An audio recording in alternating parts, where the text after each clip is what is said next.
Welcome back to God is Moving. You know, I love a good deep dive. Me too. And, Especially one like today. oh yeah. Today, we're going to jump into a pivotal moment in the Bible. The calling of Abram in Genesis 12. Yeah, this is huge. Yeah. Genesis 12, it's like a turning point in the whole biblical narrative. Really is, You know, yeah. up to this point, it's like the big picture creation, fall, flood, but then boom, It narrows God focuses on one man, Abram. Abram and all the families of the earth are going to be blessed through him. It's like the seed is planted. Exactly. It's like the start of God's plan of redemption, right? Yeah, and that's what we're going to unpack today. Let's do it. We've got Genesis 12 right here, and then we've got this great companion piece that really digs into the themes and the meaning. Awesome. So let's just jump right into this. Genesis 12.1, God speaks to Abram and says, "Go from your country, your people, and your father's household to the land I will show you." Okay. That's it. All right. It sounds simple enough. Right. But the companion piece does such a good job of putting this into context. Mm-hmm. Think about Abram for a second. Yeah. He's 75 years old. Wow. Okay, this isn't some, young guy who's like, yeah, I'm going to go on an adventure. Right. No, he settled in Haran. He's got family. He's got his whole life set, Possessions routine. Yeah. I get that. And God's just like, leave it all and go. That's a big ask. Huge ask. And it's not even like, go to this specific place. Right. It's go to a place that I will show you. So like no map, no GPS? No details. Wow. It's just trust. Yeah. That's it. Pure faith. And that's like the definition of faith, right? Like taking that step without knowing all the answers. Absolutely. Just trusting. Yeah, and then I love this, God doesn't just stop there. Oh, no. Right? Yeah. He lays out these amazing promises. Genesis 12.23. "I will make you into a great nation, and I will bless you. I will make your name great, and you will be a blessing. I will bless those who bless you, and whoever curses you, I will curse. And all peoples on earth will be blessed through you." Wow. Talk about a covenant. It's not just for Abram personally. It has implications for the whole world. The whole world. Through him. It's crazy how that unfolds too, right? Like we see it all through the Bible. Ultimately, it's through Jesus, Yeah. that descendant of Abraham, that Yes. blessing comes to all people. To all people. So cool how that, that original promise, it just explodes outwards. ripples out, It really does. so powerful. Yeah, it really does. So cool. And it's interesting because Abram, he doesn't argue or anything. No, he doesn't. Genesis 12.4. "So Abram left as the Lord had told him, and Lot went with him. Abram was 75 years old when he set out from Haran." That's it. Wow. Just like that. It's just pure obedience. And I love how the companion piece puts it. This is what true faith looks like. Trusting God even when the path ahead isn't clear. It's like the opposite of overthinking. Yes, totally. It reminds me of Hebrews 11.8. "By faith, Abraham, when he was called to go out to a place he would later receive as an inheritance, obeyed, and he went out even though he did not know where he was going." Powerful. It really is. So they set off Abram, his wife Sarai, his nephew Lot. They pack up all their stuff, their possessions, the people they've acquired, Wow. and they head to Canaan.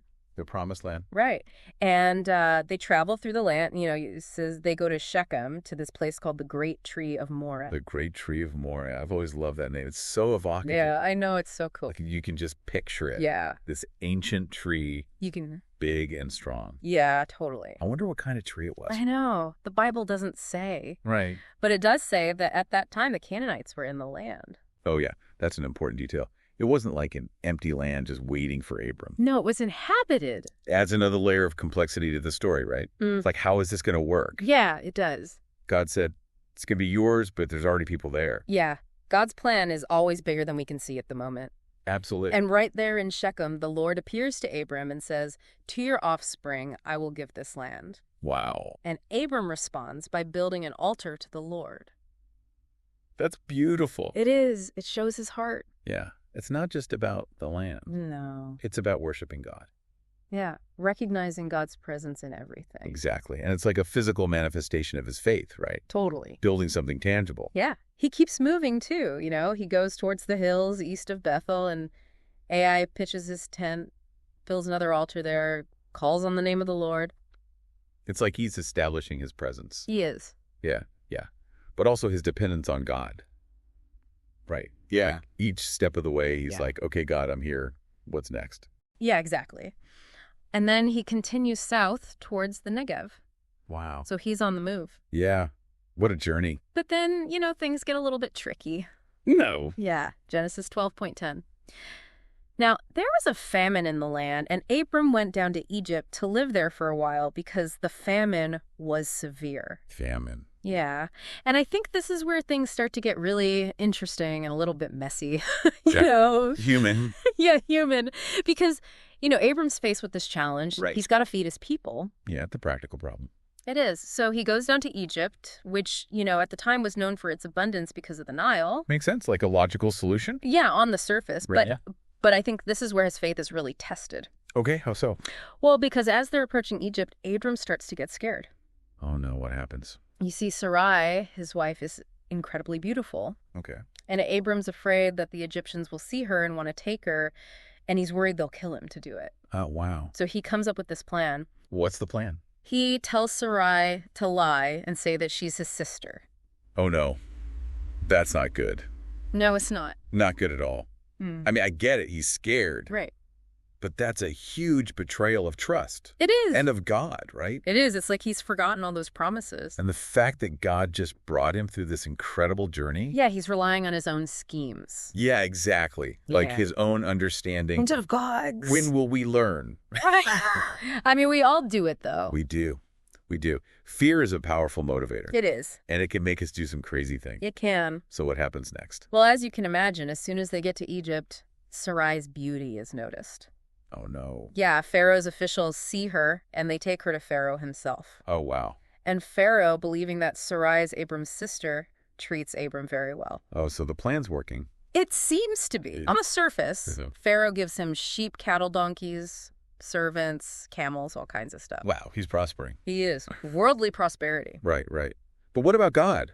Well, God doesn't just stand by and watch. Yeah. He intervenes. Wow. The Lord inflicts serious diseases on Pharaoh and his household because of Sarai. Wow. So even though Abram messed up, Yeah. God's still protecting Sarai. He is. That's amazing. It is. God's faithfulness is so powerful. It really is. And eventually, Pharaoh figures out the truth. Oh, no. Yeah, he confronts Abram and says, "What have you done to me? Why didn't you tell me she was your wife? Why did you say she is my sister so that I took her to be my wife? Now then, here is your wife. Take her and go." Wow.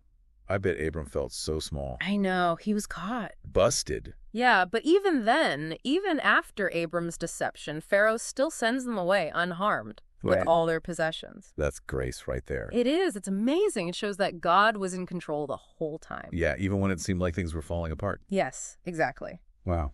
So, as we wrap up this deep dive into Genesis 12, what are some of the key takeaways for you? Well, I think first and foremost, it's that faith is active. Abram didn't just believe in God, he acted on that belief. Right. He stepped out in obedience. Exactly. Uh-huh. And that's what we're called to do too, right? Yes, absolutely. It's not enough to just say we believe. Yeah. We have to live it out. We do. Yeah. And I think another important takeaway is that God's plans are so much bigger than ours. Oh, yeah. Way bigger. Abram had no idea the full extent of what God was doing through him. It's mind-blowing when you think about it. It is. Like this one guy. Yeah. And through him, God's blessing goes out to the whole world. The whole world. It's incredible. It is. And it's encouraging too, right? Like whatever we're doing, however small it seems, Yeah. it could be part of something much bigger. Absolutely. Something that we can't even imagine. Yeah, and I think it's also important to remember that we don't need to have all the answers before we step out in faith. Right. Like Abram didn't know where he was going exactly. Yeah, he just trusted. He trusted. And that's what we're called to do too. Yes, we are. It's scary, It is. but God is faithful. He is. And even when we mess up, Yeah. like Abram did, Big time. big time, Yeah. God's grace covers us. It His does. faithfulness is bigger than our mistakes.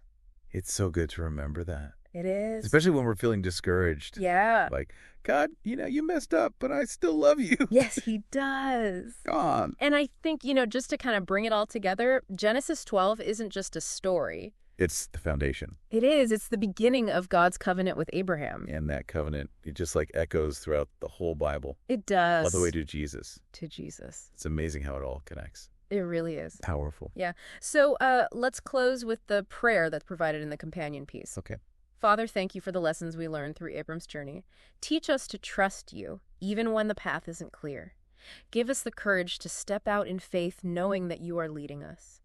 Help us to surrender our fears and walk in obedience, believing in your promises. Even when we stumble, remind us that you are faithful.